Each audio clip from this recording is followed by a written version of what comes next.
हिन न्याणी जो एतिरो कसूर आहे जो ही डॉक्टर कादिर मंगसी जी धी आहे।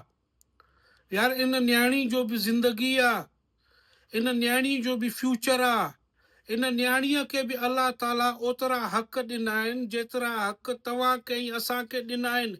हिकु सुठी ज़िंदगी, हिकु सुठो तालीम, मुआशरे में जेको आहे सो हिकु कारआमद फ़र्द थियणु इन न्याणी जो बि हक़ आहे, जीअं तव्हां ऐं असांजो हक़ आहे।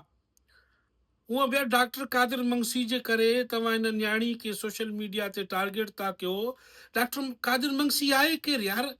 हिकु टिपिकल सिंधी माण्हू आहे, मूं वांगुरु टिपिकल सिंधी माण्हू आहे, तव्हां वांगुरु टिपिकल सिंधी माण्हू आहे। जवानीअ में उन सिंध बाबति स्टैंड वरितो, जेलियूं काटियो, अॼु ॾींहं ताईं धरणनि में वेहे थो, गर्मियुनि में बि।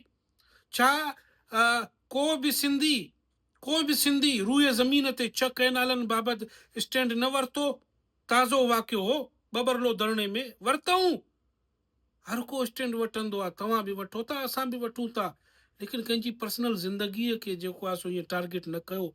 उनखे बि औलाद आहे, वो बि ॿारे बचन वारो आहे, उनजी औलाद जो कहिड़ो कसूर आहे? उनजो कहिड़ो कसूर आहे? बाय द वे ॿुधायो मूंखे, छा सिंध सां मोहबत करण जो एॾो वॾो सज़ा मिलंदो आहे?